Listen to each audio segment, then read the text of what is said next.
welcome back, everybody, to the DanJohnUniversity.com podcast. I'm Dan John. This is episode 264.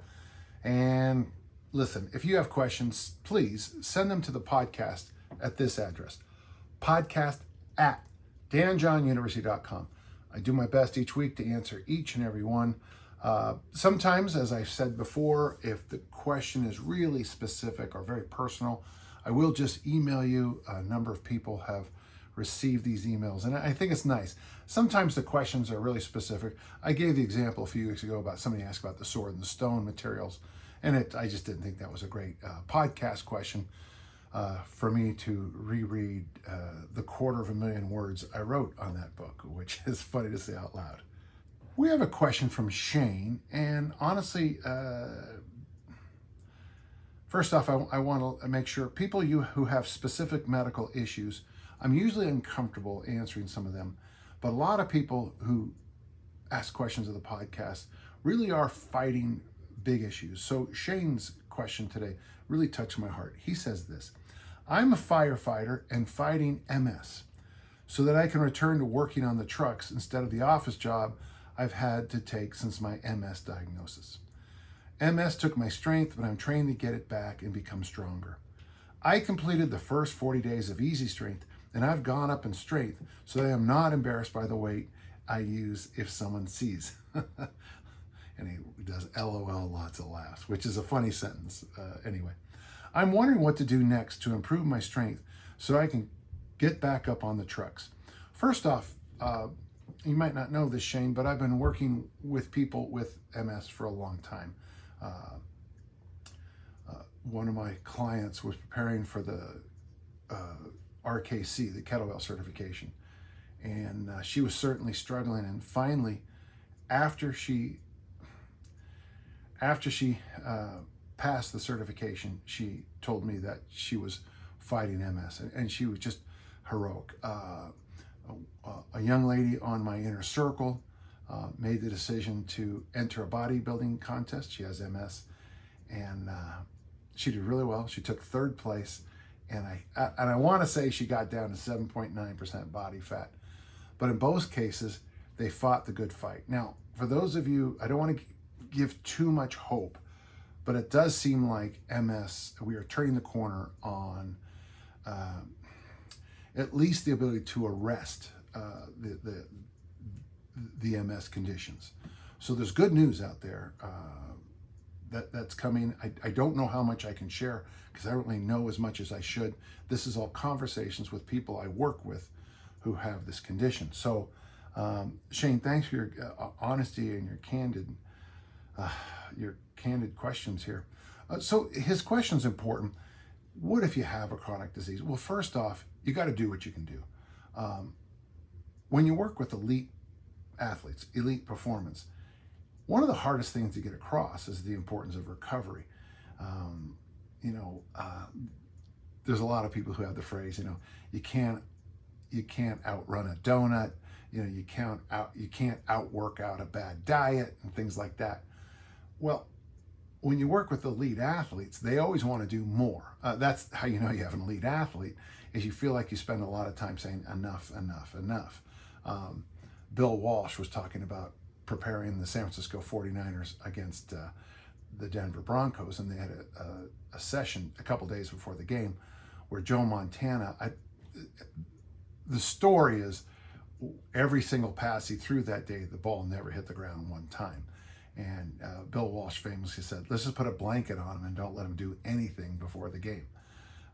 Sometimes with elite athletes, you need to focus on recovery first.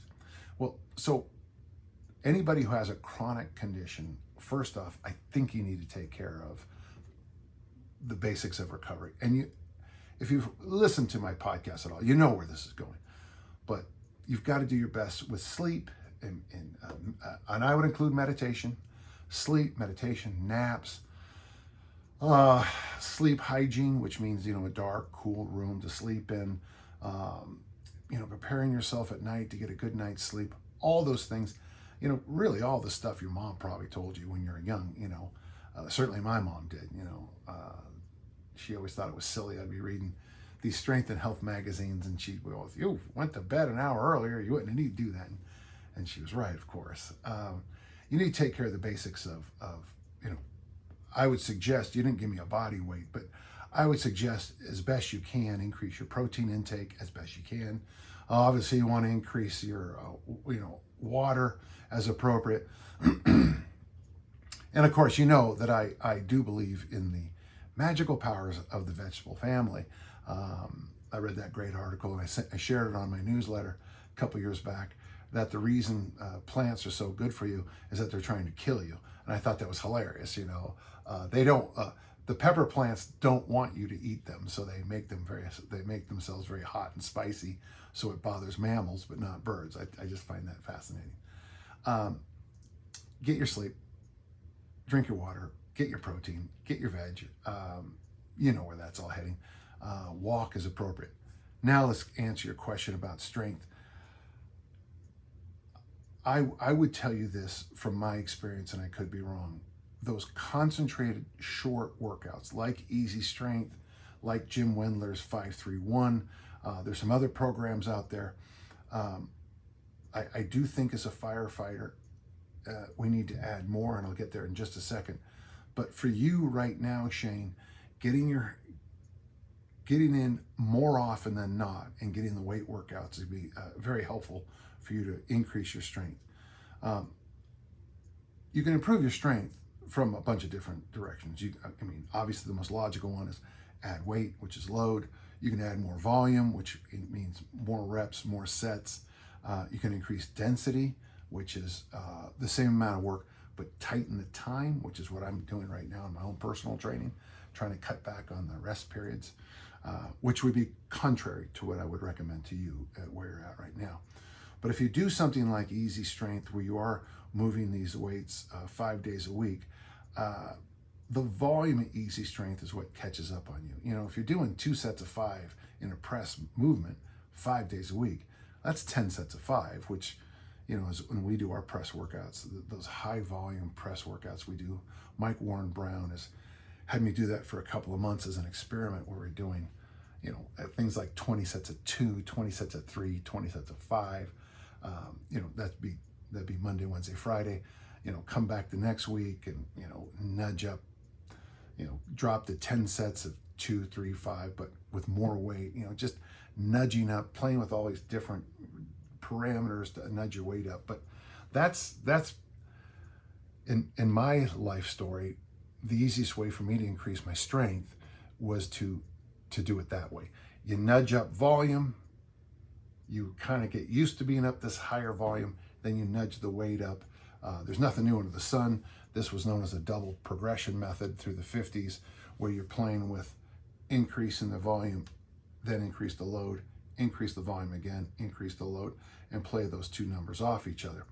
But we all know this. The other thing I want you to think about, and you're just going to have to figure this out, but when I came up with the complexes, the ones that I have, the 6 big complexes that I use in the barbells, it's in Mass Made Simple. If you just Google my name and complexes, you'll find a nice T Nation article on it. But firefighters are the ones that gave me the most feedback on the complexes, to the point that at least with some of the stations I worked with, not whole cities, but stations, complexes became kind of the answer to every question. A complex is when you take a single tool, barbell or kettlebell or dumbbell, and you don't let go of that tool until the whole complex is over. Let me just give you a quick one that we do in warm-ups. With a snatch grip, you do Romanian deadlift set of 8, you do hang snatch set of 8, overhead squat set of 8, back squat set of 8, good morning set of 8, pop the bar off and rest. And I think complexes are something you want to sprinkle in as you get closer and closer to getting back on the trucks, okay? When anyone trains with chronic diseases of any kind, just like training with an injury, you're sort of always training around the injury. I love these sentences. One of the fitness models I'm working with, I love those sentences. She just had a shoulder issue. So and these things happen. It was not weightlifting related. It was, you know how life, folks, the longer you live, the more the more chances life has to punch you in the face. So right now we're really focusing on glutes, hip thrusts, clamshells, those standing variations. I don't even know how to explain it, but you put a glute loop around your knees and you step to the side, step to the side, step to the back, step to the back, step to the 45, step to, just high rep glute work. And so whatever else we can get her to do. Well, we're working around the injury. Anyone with a chronic disease, a chronic issue of any kind, the idea is to work around it as best you can. I had a conversation with my weightlifting coach just a few days ago. He calls me every so often. I call him every so often. And it was interesting because, Dick Notmeyer now is in his 90s, and we're discussing how hard it is to train after you hit age 90, 91, 92. And I never have a problem putting illness, injury, and aging into the same little picture when I'm trying to help people along. I just had a birthday, and I can't believe what the balloons and said. We're not allowed to have candles anymore. Ha ha ha, the old joke. But as you age, you constantly are working around things. Like Dick said, he has these dumbbells, but sometimes, he does everything and he just is too tired to pick up the dumbbell. So what's the answer? You decide, okay, I'm just going to do a little bit. Well, what happens is, of course, is when you do a little bit, it seems to crack that door open to do a little bit more, which cracks the door open to do a little bit more. So Shane, first off, I am just amazed that you can't wait to get back in the trucks. Hats off to you on that. And if Easy Strength has been helping you, please stick with it. And then the next thing I want you to start to think out, even if it's just a broomstick, just get some complexes in to get yourself to continue to do strength under the pain of the cardiovascular work of complexes. So Easy Strength plus complexes.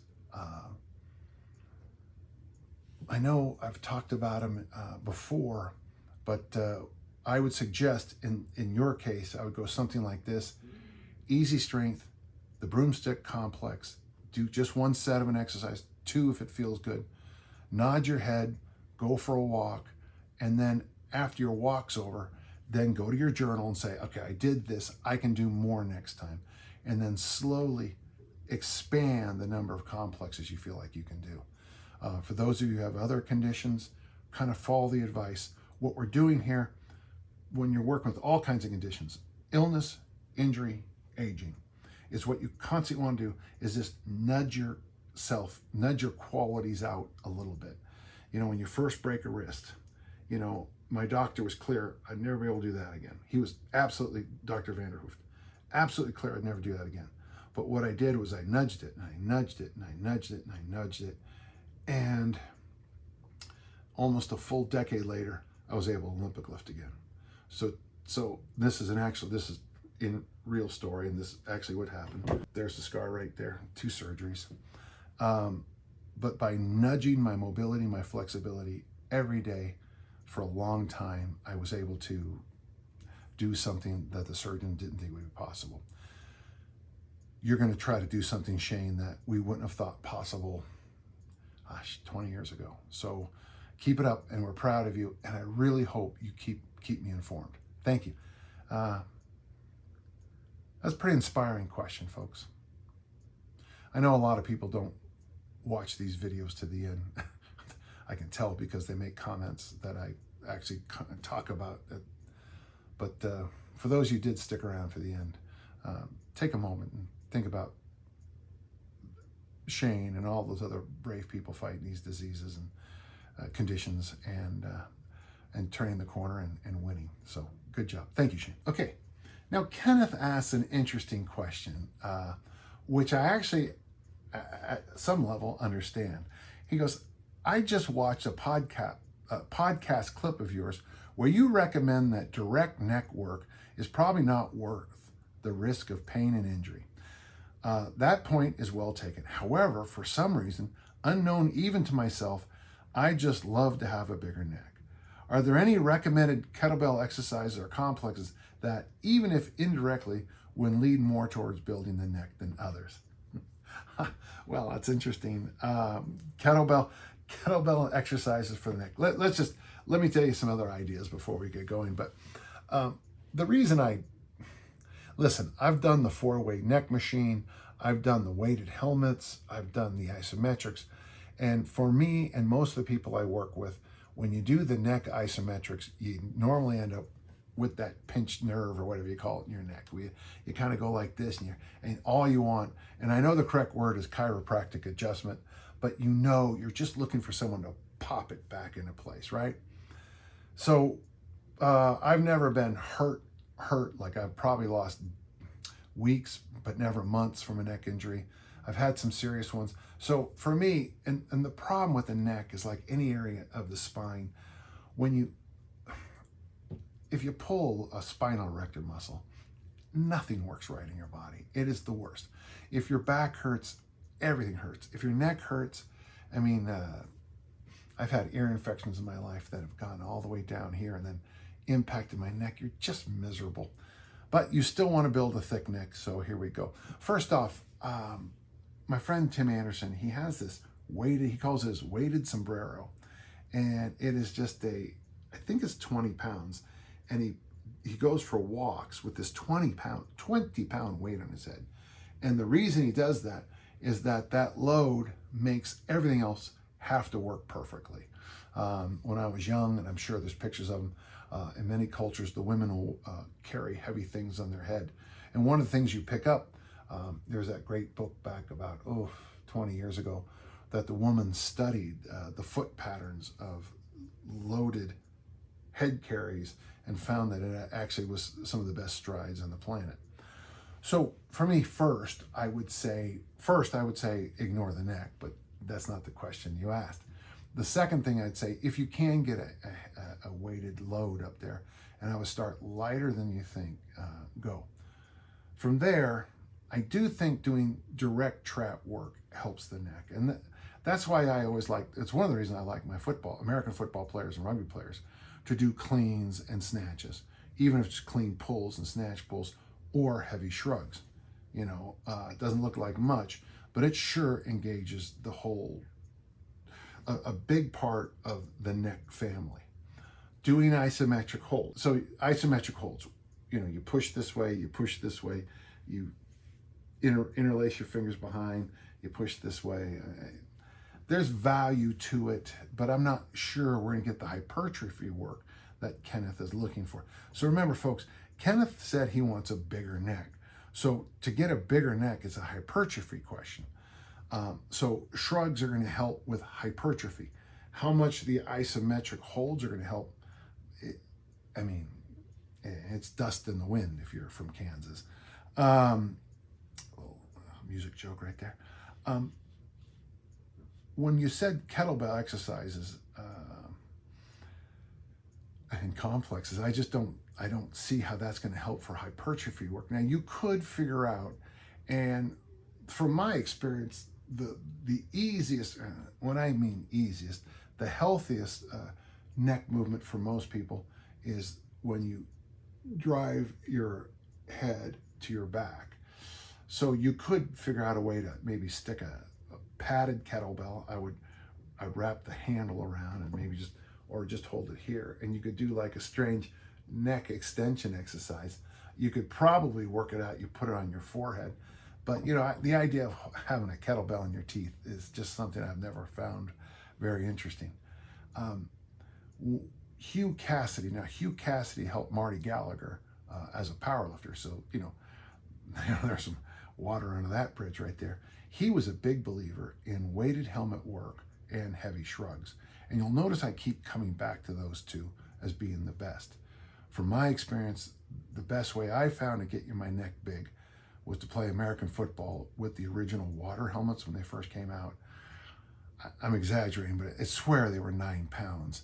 And after practice, you would take that thing off and pull off. And it almost felt like your head was a helium balloon, you know, how you just went, it was supposed to stop concussions, but yeah, I don't know if it did or didn't. I still got a few. But weighted helmets, those early water helmets really seemed to help me get a thicker neck.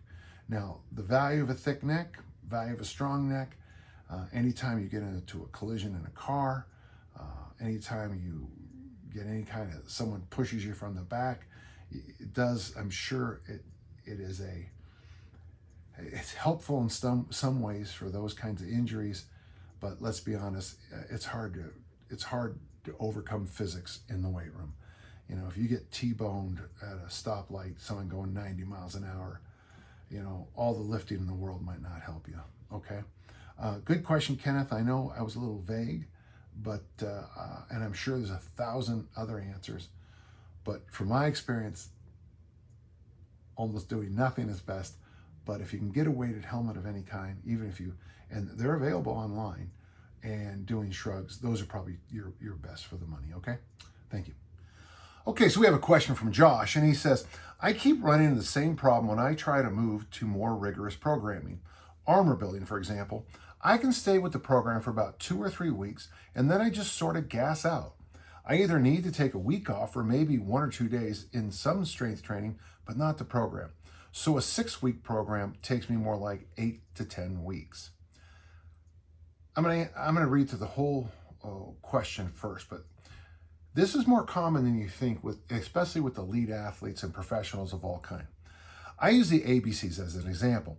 I try to do 15 minutes with 28K, 20 minutes with 24s, and 25 with the 16s or 20. And I just rotate through. But after 2 weeks, I have to take at least a week off. And so Josh is telling us an interesting thing, which is why I want to get to the end before I start talking. Josh isn't doing the program, but that's okay. He's doing the armor building complex 3 days a week, which is great. But as you're going to notice, you can only do that for about 2 weeks. And he asks, is it normal? And then he says something negative about himself. And Josh, don't do that, okay? Should I just use lighter weights? Should I just stay away from the repetitive movement, harder programs, ABC, rite of passage, and just do easy strength work or the workout generator for a longer stretch of time?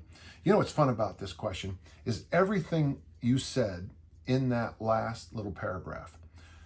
So for those of you who are doing a program and it's floundering, you're just struggling, can you use lighter weights? Sometimes I'll do a program, like right now I'm doing the Hercules Barbell Club.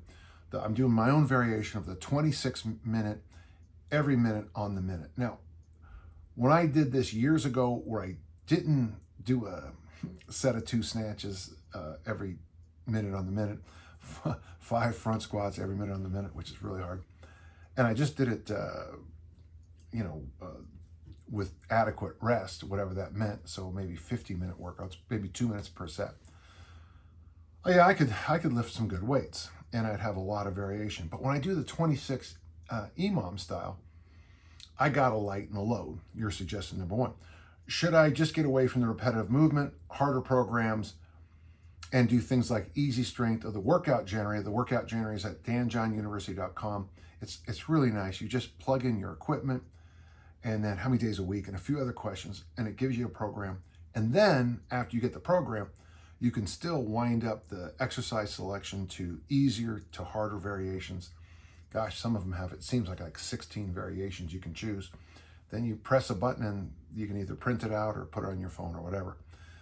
Very popular for a longer stretch of time. So let's get to the point right away. I work with a professional baseball team. It's a much more complex story than this, but I'm going to cut to the chase on this. And one of my friends, who's the strength coach of the team, said, oh yeah, he does easy strength in this very interesting ABA week 1, BAB week 2, with A being, 5, these are the 5 lifts, B being the same basic idea, a vertical push instead of a horizontal push, those small variations. A, B, A, B, A, B. Okay, great. And he told me one time, it might take 6 to 8 weeks for my athletes to get through that 2-week program. And I'm like, wait, what? So if you're an American, you play in American Major League Baseball with a thing called the World Series, in which I don't think the whole world's involved, but we're not going to argue that.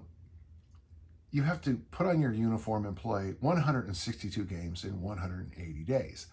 I mean, I don't know how many of you are athletes or ever you competed, but I've competed. When I was in junior college, we would have up to 3 meets a week, and what we noticed as a team is we were destroyed. We couldn't improve. Injuries just mounted up. Tell you, driving to Southern California 2 days a week, 8, 9, 10-hour van rides down and back, it was brutal on the body.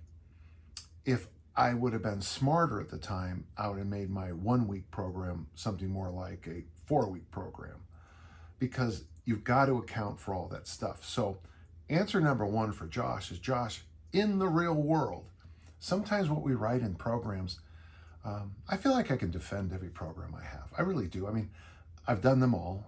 I've had a lot of people do them all, and my ears are always open for more feedback. But the hardest thing for most people is, if the program's 5 days a week, getting to the gym early enough to warm up, early enough to do all that other stuff, early enough to get all the lifts in, early enough so you can commute home and have that perfect dinner that everybody always claims to do. It's hard. The second thing is, I don't think you're doing the ABC as written. So the armor building complex, which is the 2 double kettlebell cleans, the single double kettlebell press, and then the 3 double kettlebell front squats, is a challenge we came up with for kettlebell certs at the end of the day. It's a great challenge. It's a great program. It's a great training idea. It's a great thing to put into workouts, but it's not necessarily a program. It is a combination, a complex. And by the way, as I'm speaking, my throwers right now, their workouts are 2 complexes in one day. When I'm talking right now, we're in the deep off season, and we've just finished a 3-month, and the program's called Fit Goes Far. And now we're doing a 2-week transition, and then we'll start doing our fall training as I'm speaking right now. Complexes are hard, and they don't last a long time. Now, one of the things I want you to do, if you're thinking about it, behind me here I have the book, The Armor Building Formula, that takes the ABC and puts it into a program. I hope you're all following that, because it's important. In fact,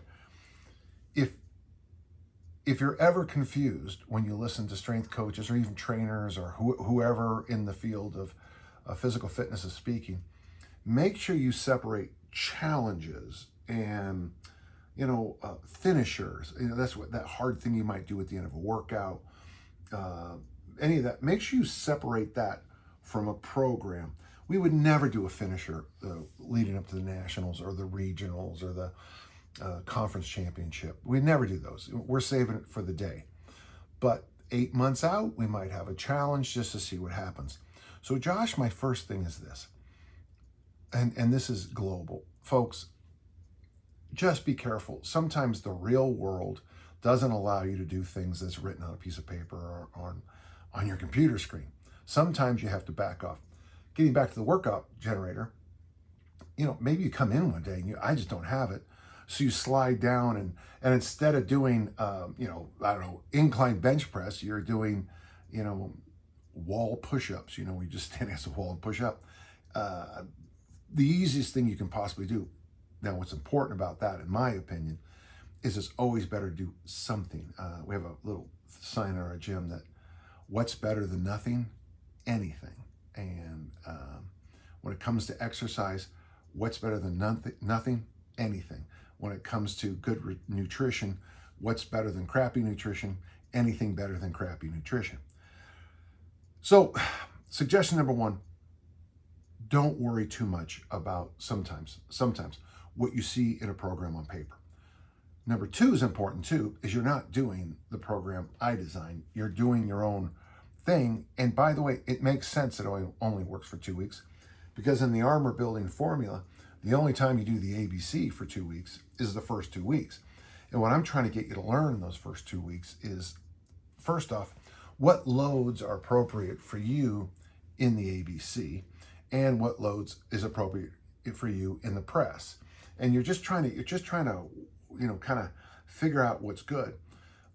Once you get going, there are weeks you only do the ABC one time. You're doing it 3 times. And I got to tell you, if you just, I'm not great at the math here, but you're doing 15 minutes and then 20 minutes and then 30 minutes. So 30 plus 20 is 50. You'll see where I'm heading in a second. Plus, we'll just say 10 minutes, okay? Because that's easier math. That's 180, that's 60 minutes of the ABC a week. Each set has 3 squats. That's 180 squats a week. And even if you're using those, you say 20, 25s or something, the 16 kilo bells or the 20s, that's a lot of load. And it could be simply that. You're just not giving yourself any chance to pull yourself out of, it's not even fatigue. It's more like that other kind where you get grinded down, the grind. There's fatigue, and we can overcome fatigue, sometimes by being more resilient, improving our sleep, improving our nutrition, improving our relationships, just generally being smarter about a lot of things. We can improve fatigue by, a long-term training program, but grinding is something different. And anybody who's ever had kids, you know what I'm talking about when I say grinding. Those nights where you don't sleep well and you get up and the kid barfs on you, and the commute to school is terrible. Your kids are fighting in the back seat the whole time. Then you go to work and you have a lousy day at work, and you come home and the kids now don't want what you planned for dinner, and they fight and they bicker and they don't do what you ask them to do. And then you say to yourself, well, I'm going to go to the gym and work out. That's the grind, man, and it's tough. I don't think you're a weak-willed person. I don't think you're like my old boss. You're not a daisy. You don't need the crazies and the daisy. You're not that. You're doing fine. Just the reality sometimes get in the way of your program. So my recommendations to you are this. First off, I would at least review the armor building formula. I think the ABC is a great program, but after 2 weeks, it's once or twice a week is all you really can do. Now, this is the internet, so everybody does everything, extraordinary. And, I'm sure, people are using 300 kilo double bells and doing 10,000 hours because this is the internet. But in truth, for the rest of us, programs like this are hard. And one of the things you need to do is make sure you train easy days, medium days, hard days. And I got to tell you, the hardest part is understanding that there is a time to take off and there's a time to train hard. And you got to think these 3 things through. Josh, it's a good question. If you have follow-up questions to this, send it to the podcast. And if you don't mind, include your name and a reminder to me, and we'll talk more about this, okay? Thank you. Good question. So this next question is interesting because I have to do some translation here. It's from Mark. Mark with a C, by the way. I'm a 49-year-old male, and then he says he's 6'6" and 100 kilos. So for those of you, for my Americans, he's 6'6", 220. For my Europeans and the rest of the world, the absolute rest of the world almost, he's about 2 meters tall and 100 kilos. Who's been working out with kettlebells using body weight training and a pull-up bar. Kettlebells, body weight, and a pull-up bar. That's not bad. I often will tell people that, if you had just one kettlebell and a suspension trainer, for most people I work with, you could do just about everything you need to do. So I like what you're doing here. I've been training consistently for about 6 years, but in that time have seen very little hypertrophy or strength gains. Mark, as nice as I can say this before we even get on, but there is issues with being 2 meters tall and trying to gain weight. You're tall, and in my experience, shorter people tend to bulk up in hypertrophy easier than really tall people. You have great advantages, of course. You're perfect height for a discus thrower, great for a javelin thrower. You'll probably be good in volleyball and basketball, but you don't see a lot of 6'6" Mr. Olympias. You know, Lou Ferrigno was an inch shorter than you, and you know, I don't think he ever won. Of course, he's as famous as any of them. Whilst my programming has chopped and changed over that time, I figured showing up was more important and have therefore prioritized consistency above all else. Physically, I see very little difference in muscle mass, and I'm not losing the extra weight around my middle either. As you can imagine, this is very frustrating. Man, I know. It is, especially for those of us who are naturals. It is just so frustrating to read the magazines, the books, the internet stuff, and just go, you know, what about me, you know? Last year, I bought another 16K, another 20K, and I've been enjoying doubles work. I eat a clean diet. That was going to be one of my first bits of advice. Prioritize protein, gaining around a minimum of 150 grams per day. Sleep is good, around 8 hours. Stress levels low. Until recently, I worked out 6 times a week, but since doing doubles, I've gone to a day on, day off basis, doing a pull day, push day, and leg day. Do you have any thoughts on my lack of progress hypertrophy-wise? And do you think keeping my sets and reps and load consistent as I get older a goal in and of itself, or should I expect to see an increase in these metrics? All right, before I want to talk about you and your hypertrophy goals, I hope all the listeners heard what he said there. Mark, that was a great point. How wonderful would it be to hold on to your strength levels as long as you possibly can? You know, I'm 67, and, you know, I'll be honest with you. You know, I'm not as strong as I used to be. I have these goals for these Olympic lifting meets coming up. And frankly, these would have been my warm-ups 20 years ago. 20 years ago, they would have been my warm-ups. 40 years ago, you know, they wouldn't even be my warm-ups. These would be the ones you just kind of loosen up with. But, you know, I have some goals I'm trying to achieve. I try to keep my waistline half my height, and that comes from, I don't know if you're in Great Britain, your spelling seems to indicate it, but you know, your Surgeon General, I think you have a different name for it, but recommended if all we focused on was keeping our waistlines half our height, most of our problems would disappear. So man, what if you kept your waistline at, because you're about 2 meters tall, at 1 meter the rest of your life? What if you worked out several days a week the rest of your life, and you kept your press numbers? You know, you press the 20 for 10 reps now, and 30 years from now, you're still pressing it for that or more. Now, let's get to a little bit more personal. I hope some of you listen. I think you're making some errors, especially with your height and your weight. I think you're overtraining, and I think that's part of the problem. When you say you're taking 150 grams of protein a day, with the math I was given by my nutritionist, your numbers are fine. But you might have to increase that a little bit. Now, for those of you who've never consumed upwards of 200 grams of protein in a day, I got to tell you, it's harder. You know, it sounds easy, but the way that protein fills you up, it's tough.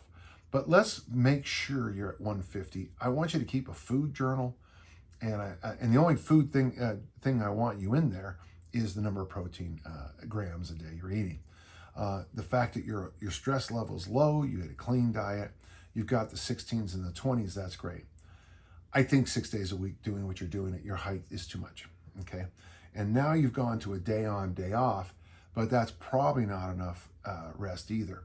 You know, I've got that book, Mass Made Simple, and a lot of people think it's strange, is that we have you work out, and then the next day is a rest day, and the next day is a real light training session, then you work out again.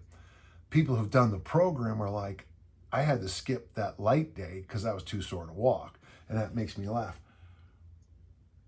In a perfect world, as a strength coach, maybe I'm exaggerating. This is about to be hyperbole here, a little exaggeration for everybody. But in my perfect world as a strength coach, as with the athletic team, we would lift on day 1, and we would do on day 2 and day 3, we would play our sport and take care of all the other qualities. Day 4, we'd lift hard, take the next 2 days off for all those other qualities. Lift on day 3, but the only problem is the week doesn't work out that way. I'm suggesting to you that you slide down to always just 3 days a week. Monday, Wednesday, Saturday tends to be the best for most of the people I work with. Saturdays here in the United States are generally a day off. Before the internet, now there is no such thing as days off in the United States. You'll get a text or email from your boss about the Henderson report at 4 in the morning.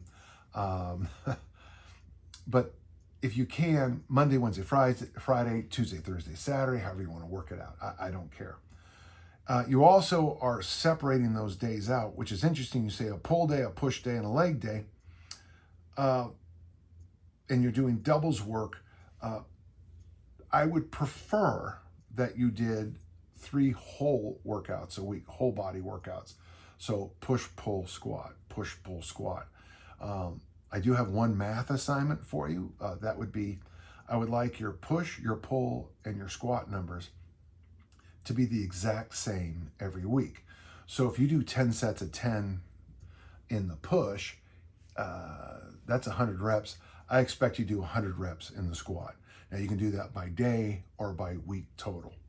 I do have one suggestion, and this is a good one I've used for, I don't want to call you a hard gainer because that is such, there's some connotations about it online, and I understand it, but one thing I would recommend is that every day is a whole body day. But listen to this.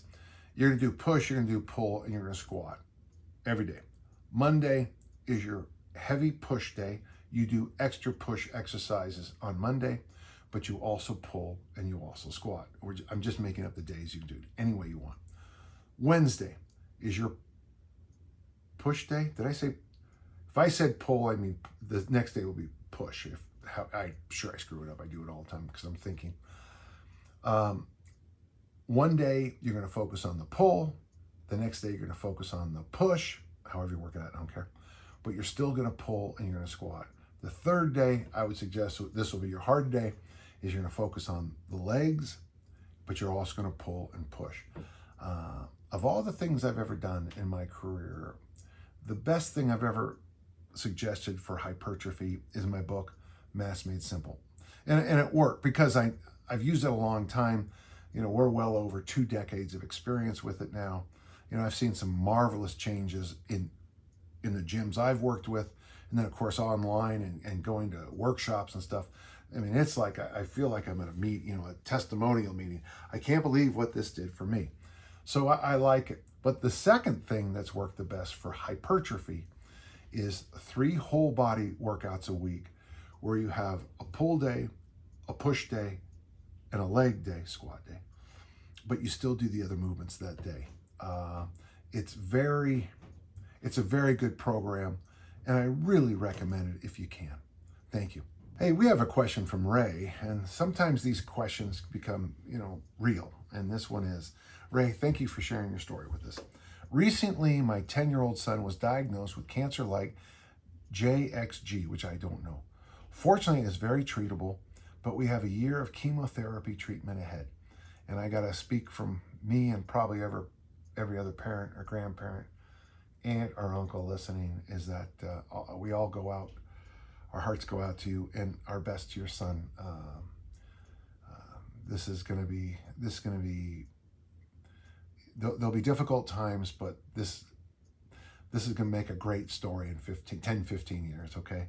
We're all here for you. Stress is high and time is a premium. Where do I go from here? Is this a call for easy strength? What do you recommend my diet should look like? Well, you're high on stress and low on time. And I keep thinking what a hero I am throughout my career. And then I read about what's going on with your son, and it's like, wow. Easy strength. The reason I think I became such a pioneer of easy strength, Pavel had told thousands of people the program, and nobody did it. And I took it seriously because when I first started doing easy strength, I was an administrator, and I was also teaching nights at Columbia, and I had 2 middle school daughters at home and a wife on the road all the time. But no matter what, I could squeeze that 15 minutes in. And I got to tell you, sometimes I roll out of bed in the morning, especially on the light days, and just get my workout in before I showered. Many times I would get my, I'd put water on for spaghetti, say. I don't really make spaghetti very much. And by the time the water was to a boil, my workout would be finished, okay? That's why I'm a big fan of Easy Strength. The other thing I think people miss about Easy Strength is you get in there, you're doing your 3 sets of 3 on the incline bench press. You rack the weight, you do your deficit deadlift, you rack the thing, 3 sets of 3. You do your ab wheel, you do the other thing, you do the this, you do the that. And you're getting all the benefits of what I hate to call it a normal workout, but what you see most often. But because you're so tight on time, you get, you're huffing and puffing a little bit. You break a sweat, not a terrible one. You move some iron, you feel good. For me, moving the iron is the best way for me to lower my stress. Now, right next to me, I have a sauna. Inside the sauna, I have a vibration plate. I turn that on. Gosh, I meditate. I've got the, I got the eye mask, and I got the ear thingies, and I got the close your eyes. I got all that stuff going on. But the best way for me to bring everything down is to lift weights. So question number 1, I think Easy Strength's the way to go. I would, in your situation, I would also invest or borrow. By the way, this is a great time to borrow weights and plates. During the pandemic, all kinds of people bought all kinds of kettlebells, and they're not doing anything. Just say, can I borrow that for a couple months while I'm helping my son? And if they're not, and I'll tell you, you come to my house, I'll set you up, Ray. I'm in your corner on this. I think you want to have your weights, your equipment in your home. A kettlebell, a suspension trainer, a kettlebell, an ab wheel, you really can get a lot of work done. And there's always that question, is this perfect? No, it's not. And there are times online, and don't take this wrong, gentle listener, but it's so frustrating for me online, is that everybody especially in the questions on the bottom, they want these perfect programs. Life, man, listen to Ray's story, folks. Life is not perfect.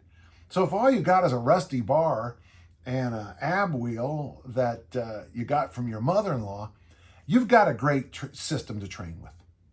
You got a great system. You just got to do it. Just got to do it. I like that. We can make that into a marketing for my site. Listen, man, hey, and you also recommend diet. Well, it was funny. I was on,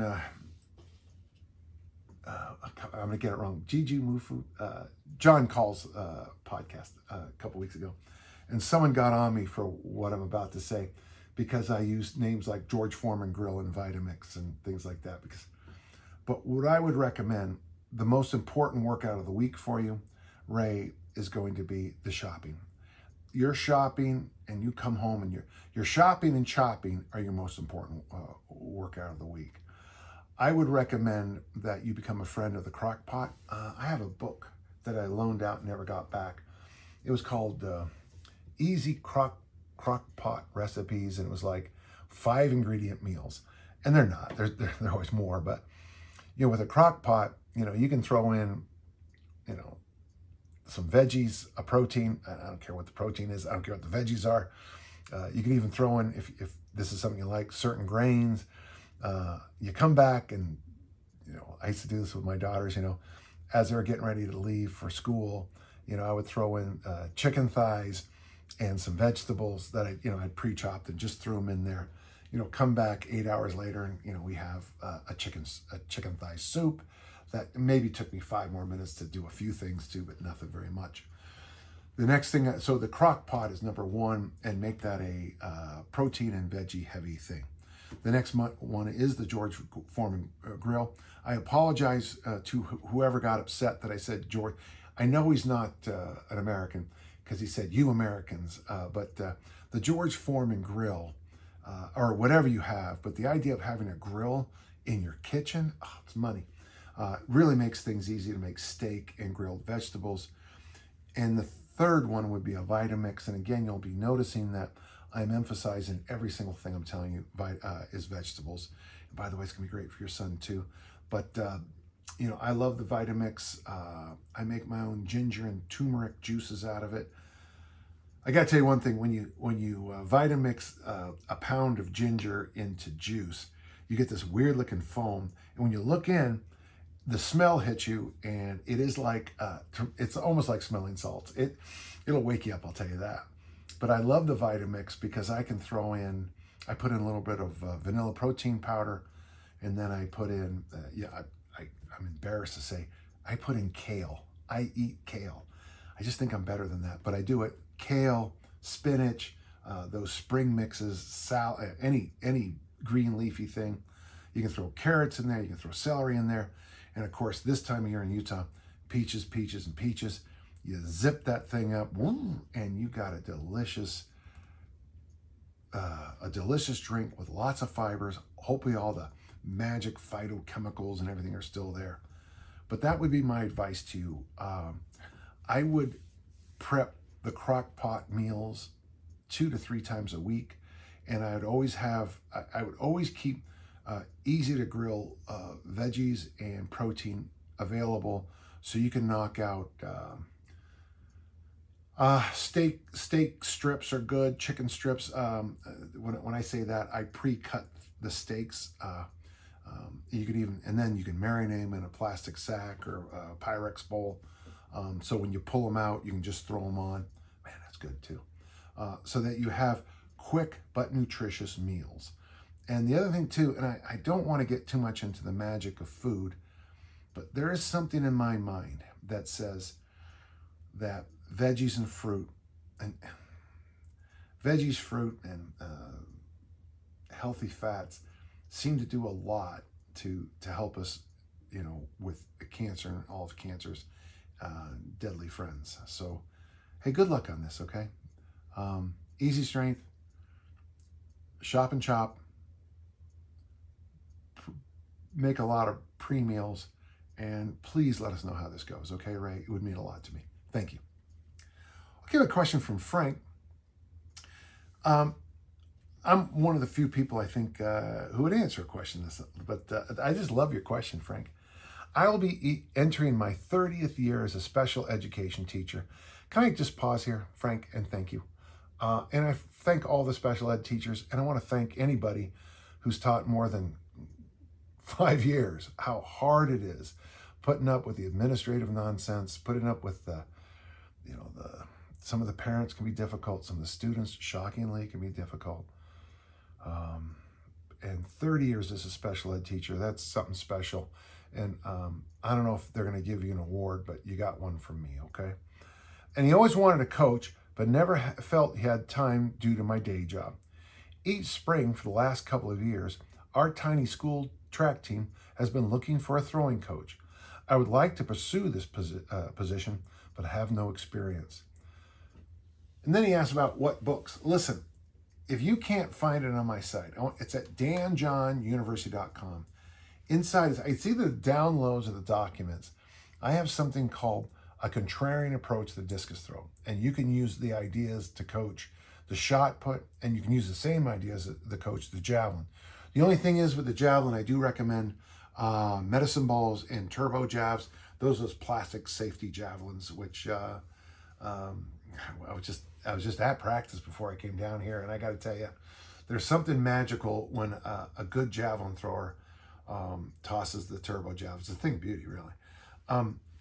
There's tons of books out there. Most of them.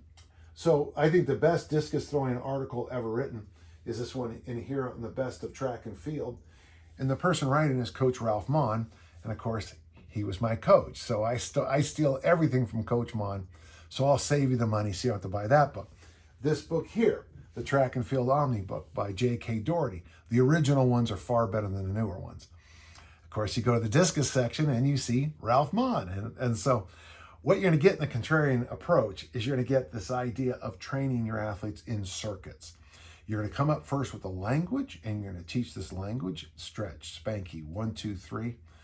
You're going to teach them how to do the basics. You're going to teach them how to, the importance of, as a right-hand thrower, moving that left heel around quickly and all that stuff. And then once you get everybody organized, which with my university athletes, I spend September and October. I wouldn't say I treat them like 8th, 9th graders, but I treat them like 8th and 9th graders because we go back to the fundamentals in every single event. Today, my throwers were counting out stretch, spanky, 1, 2, 3, pop, pop, pop. It's a drill where you just jump in the throwing position to make sure your weight's in the right place. And I've got, I work with an All-American. I have I think I'm going to have 2 All-American, 3 maybe this season. And here we are doing exercises that we would do, teaching people the first day, because it's like building a pyramid. You got to put that first set of stones as wide and as long as you can, so you can build that pyramid up as tall as you can. So the basics. Frank, you'll find it at danjohnuniversity.com. If you're too cheap to go there, just ping the podcast and we'll make sure we get you a copy of the book. Anybody interested in coaching the throws, I've done a lot of things in my coaching career, but I got to tell you,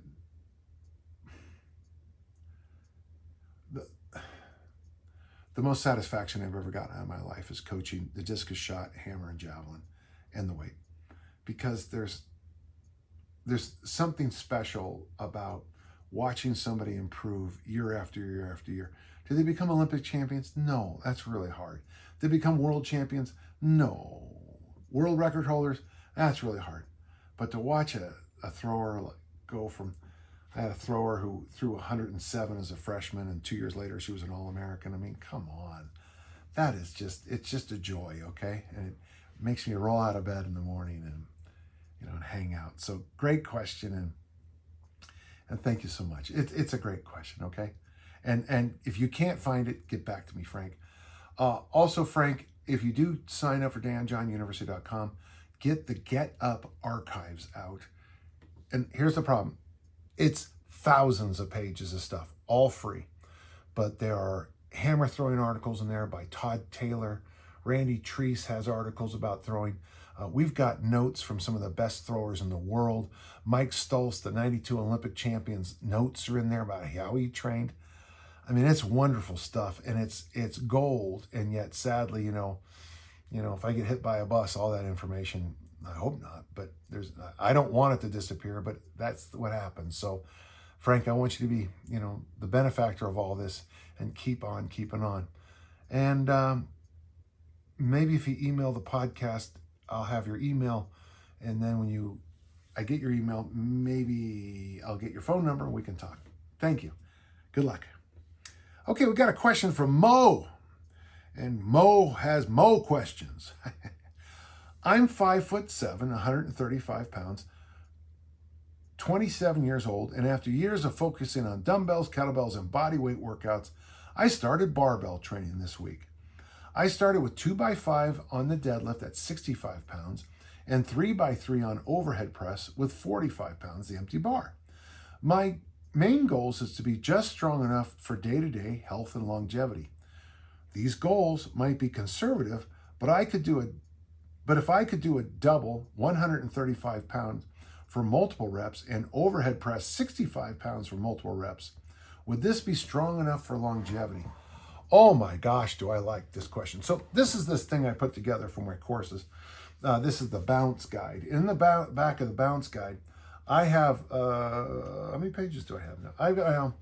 We'll say 4, but actually 5. But technically, there's 3 pages. Now, I have a whole bunch of standards for kettlebells. I have standards for high school and collegiate athletes. And then I got the old Bosco standards. But for you, and I'm just guessing, I would like you to think about Josh Hillis' standards for women, because I think there's something magnificent about what he did, because he combined 2 ideas. He said this to me years ago, that when a woman hits certain standards, almost universally, she is at this, what he calls rock star hot, which is about 19% body fat. Now, I don't have standards for men that are rock star hot standards, but I'm guessing that, if you use Bosco's numbers, okay, just a pause. I'm going to get right back to Mo in a second. I'll get right back to you. But Boscow's numbers were this. You're moderately strong for a man if you can snatch and clean and press 165, squat 200, deadlift 350, two-hand dumbbell press 60. Strong numbers are a 200 pound snatch and a 200 pound clean and press, 300 squat, 400 deadlift, and 80 pound two-handed press. Remember, by the way, at this time, squat racks and bench press racks you took your life in your hands when I first lifted on those racks. So don't equate the racks we have now with what we used to have. Super strong numbers are clean and press and snatch 225, squat 400, deadlift 500, two-hand press 100. And I'll tell you from the heart, if you had an entire football team do those numbers, you'd be pretty good. And then he calls these super dreadnought numbers: snatch and clean and press 275, squat 450, deadlift 600, two-hand dumbbell press 120. The reason I find that interesting on that, so in my own personal story, I've snatched 314, I've clean and pressed 300, I've squatted over 6, I've deadlifted 6. So it's interesting, my Olympic numbers are a little north. Maybe I am weak in the deadlift. But it was interesting to see those deadlift numbers go 200, 300, 350, 400, 500, 600. So on the female side, now let's get his numbers that I like. Now remember, if you do these numbers, in Josh's experience, you are at 19% body fat. So the numbers are this: clean or pull up, 3 reps, dip, 3 reps, and then either squat or deadlift 135, 60 kilos for 5 reps. And when I first heard those numbers, I thought to myself, those pull-up numbers are high. But as the more experience I get, the more I realize women who can do pull-ups tend to be in that range. I've noticed it. I've picked up on it. So so those are Josh's numbers. Now let's tie back to what you said.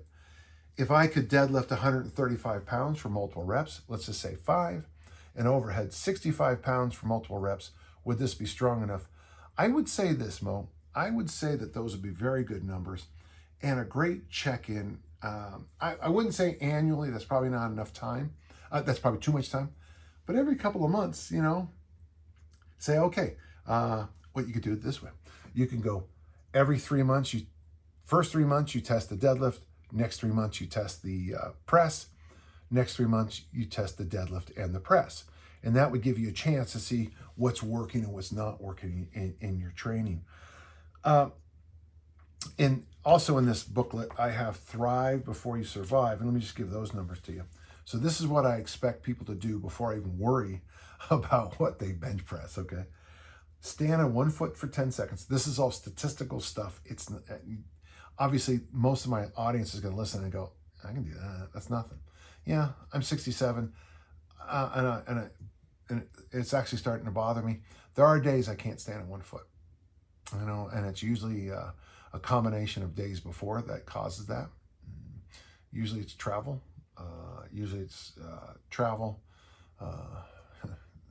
Travel, the nutrition that comes along with travel, the sleep issues that come along, the hydration issues that come along with travel. So stand on 1 foot for 10 seconds, hang from a bar for 30, standing long jump your height. So I'm 6 foot, so I should be able to standing long jump 6 foot, squat down, hold for 30 seconds and stand up. And Mo, that's one I want you to check out almost immediately. Basically, you squat down, you sit long enough so that your body goes, and all that stretch reflex disappears, then you pop up. This next one is weird. I just say farmer walk body weight for whatever. I don't care how far you walk your body weight. Just be able to pick up, trap bar, probably the best. Pick up your body weight and do 1-2 steps, that's fine. The idea is that you can move under load. And the final one, there's a video on YouTube called the Brazilian Get Back Up Test. It's 45 minutes, but you want to keep your number at 8. But really, the easiest way I can just tell somebody, get down on the ground and stand back up, and I can kind of estimate. It's interesting. According to the research, on the Get Back Up test, if you're an 8 on the test, statistically you'll live another 20 years. And that's something I strive for. If you do come over the house, you'll see me rolling around with my babies, Leo and Elowen, and pretty soon Daisy. And if I'm over my daughter's house, I get down on the ground with her corgi, and I don't totally understand what the battle is, but we battle. But getting up and down on the ground is essential. So there's some numbers for you. If you ever see that I'm doing a bounce workshop, please make sure you go, because I'd love to share and discuss more of these numbers with you. Okay, thank you. That's good stuff. Jeffrey, as a father yourself and a coach, I want to ask, how did you encourage health and fitness with your kids and family and in school? Or being a rather broad question, perhaps I can narrow it down to this. Is there something you consider your biggest success when dealing with kids, when encouraging health and fitness? And then on the other side, is there something you consider your biggest failure, or something that met absolute opposition from the kids? I've been coaching a long time, man. I've gotten some pushback on a lot of things, So, I'm old school enough to think that apple cider vinegar has positive effects. That I have never been able to get that one to go. I tell my athletes to floss constantly. I don't know what my inroads are on that. Jeffrey, years ago I was at a workshop, and they were talking about the decline of priests in the Catholic Church. And the person summarized the entire thing by, there's nothing me, could do. And he said, whenever I talk to priests, I always say, be a good priest, be a good priest, be a good priest. And those are the 3 rules. And it's interesting to say that, because number 1, the best way you can influence your kids on health, fitness, longevity, body composition, performance, Jeffrey, you have to be a good role model. And boy, that's easy to say. Was I always a good role model? Oh God, no. Jeez, I don't want to talk about it. Not everything I've done in my life has been perfect, but I know this: every single day of my daughter's elementary, middle, high school, and even college for a little bit, they started every day with a breakfast that had protein, vegetables often. I made this oatmeal with extra protein in it. And they used to complain about that. I had all these egg dishes. They'd complain about that. They'd come home to a meal with protein and vegetables every single night. I emphasized drinking water with them constantly. I exercised 7 days a week throughout their entire life. When we drove around the car, if you know me, I've got the little floss sticks down here in the well, and I always floss my teeth. And it drove my daughters crazy until they hit a certain age, and they say, can I have a floss stick? And then they would leave them in that well, which meant I had to clean that up every couple of months. And I got to tell you, 2-month-old floss sticks are not something you really want to deal with. Be a good role model, be a good role model, be a good role model. You just have to. It's as simple as if you sit and watch TV every night on your big old fold-out chair, knocking down, and there's nothing bad about this. In fact, I envy you. Knocking down some beers, watching sitcoms, or football, which I have no issue with. I have no issue with any of this stuff. That's what the kids see. The hardest thing about being a teacher or a parent is kids watch and listen to every single thing you do. That by far, I think, is the hardest, because you don't know what they're picking up, but they pick up everything. So that'd be number 1. What's my biggest failure? Well, I guess the apple cider vinegar, but that's an old story. That was a mistake I made in the early 90s. But it's funny, it came right up. Yeah, my biggest failure with my daughters, and both of them they have no issues with it, and are very cognizant, would be alcohol consumption. And that would, quote my good friend Frank Sinatra, regrets, I've had a few, but then again, too few to mention. We've had, both daughters and I have had intelligent conversations about alcohol. I was just talking to one of my athletes today about it. No, not anything just as the reminder, of being safe and being smart. So That would be, I think we modeled a little bit too much parties, maybe too many parties. But then again, I live in Utah, and this is how a lot of us, when we get together, we drink, and the music isn't loud, and things aren't crazy, but we drink, we talk, and life is good. I hope my honesty doesn't come off as weird, but I thought you deserved a good answer there, Jeffrey. So thank you. Okay, hold on. We have a question from Nick. I just purchased and read through several times your latest book, The Armor Building Formula, Bodybuilding for Real People, after having experimented with the ABC over the last few weeks. While it was made clear that the appropriate weight to use differs by person, what isn't clear is if the weight used during press days only is supposed to be less or the same as the weight used during the ABC. Nick, whenever I answer questions about the book, the biggest problem, it's not my problem, it's not your problem. The problem is this: I have 35 kettlebells. So, and how many do you have? Now, you might say I have 2. So, and they're the same weight. Well, there's no progression. I have a 16 and a 24. Well, then whatever you can do is whatever you can do. It's embarrassing, but I got 16s, I got 18s, I got 20s. A friend of mine has a 22.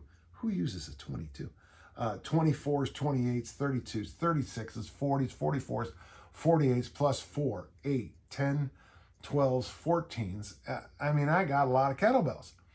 So when it comes to the load, you got to work with what you have. Now, if you have a 20 kilo bell and you can do a set of 2 in the press, a set of 3 in the press, a 5 and a set of 10, and the only time you start to even get scary with the 10s is when you start sneaking up on 60 to 80 to 100 reps, you're probably loaded perfectly for your press right now.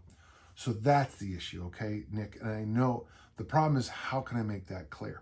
Now, what I could do is insist that everybody buy 35 kettlebells when you buy my book, and then I would tell you exactly what to lift. But until we can, and I get all the proceeds of all the money. So let's go. While I am able to do 15 minutes every minute on the minute of dual 20K for the ABC, I can't make it through the first sequence of 10, the first round of 2, 3, 5, 10 presses with the 20. As it turns out, I can barely make it through the first round with 16. How much lighter should we be aiming for the press-only days? First off, if you don't know what he's talking about, danjohnuniversity.com/bookstore. The book is The Armor Building Formula. It's right behind me. And now let's talk about the press days. Listen, 2, 3, 5, 10 is what we do. It seems to me what you need to do is 2, 3, 5 and skip the 10s. In fact, what a good goal for you, maybe 2 years from now, to be able to do 2, 3, 5, 10 5 times. So that's 100 reps with maybe the 16 or the 20. That's a pretty good goal for you. So the easiest way to deal with the problem that I'm seeing you have, stick with the 20s. Go 2, 3, 5, 2, 3, 5, 2, 3, 5. Now remember, if you do 2, 3, 5, and then 2, 3, 5, that second round of 2, 3, 5 is a 10. So you're sneaking your way up. You could also try, you could also go 2, 3, 5, 5, 5. But personally, I don't like it, because one of the things I want to get people to do is speed up those rest periods between the 2s, the 3s, and frankly, between the 10 and the 2. I want those bells going over their head, because what works for hypertrophy is density.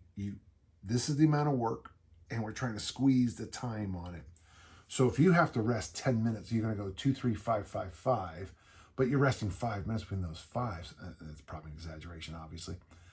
Well, that's not density. Whereas you go 2, 3, 5, whoo, that was tough. Within a few seconds, quickly, you can do another set of 2. Quickly, you can do another set of 3. And if you're like me, you go, let's just do a set of 5. So think this way: 2, 3, 5, and that 10 becomes a 2, 3, 5. So if you want to get 100 reps out of that, That's asking me hard. I mean, that's 2, 3, 5. That's 10 rounds, which, it's a lot of rounds, but it'll be fun to see how you look in a few weeks after 2, 3, 5 for 10 rounds. It'll be fun to see how you look, because I think you're gonna be, you'll be like a hanger, those shoulders out to here. Really good question. Okay, my friend. Thank you. Neil asks a good question, and it's short and it's fast. What's better for someone short on time? Easy strength or one lift a day? Okay. The one lift a day program, folks, comes from the 1960s. Bob Minarski, Ernie Pickett, and Joe Doobie did a variation of it. America's big lifters discovered that focusing on one lift a day seemed to help them, especially when there was 3 lifts, the press, the snatch, and the clean and jerk. When I started working with Dave Turner, he got me doing that program, and I made the best progress of my career. That's the program I used to snatch 314, clean 402. I mean, this is drug-free, and this worked for me. I mean, I thrived. The problem with one lift a day is you really have to have mastery of the lifts you choose. So, like me, it's weird because I use Benarski's 72 program, so I'll just make one up as we go because I can never keep it straight. So power snatch on Monday, front squat on Tuesday, power clean on Wednesday, total on Friday, and then work on some basic stuff. I know the total and the basic stuff might not be right, but maybe Saturday be a heavy back squat day, both classic lifts on Friday. Well, and you're doing 7 sets of 5 in the squat. You're jumping a set of 10 after every squat round. 7 sets of 5 in the front squat with 10 jumps after each one. Whew, it's tough. Time-wise, you're looking at about a commitment. For me, it was 45 minutes of workout. It took that long to get everything done between warm-ups and the exercises. Easy strength is more like, easy strength is a little bit closer to about 15 minutes a day.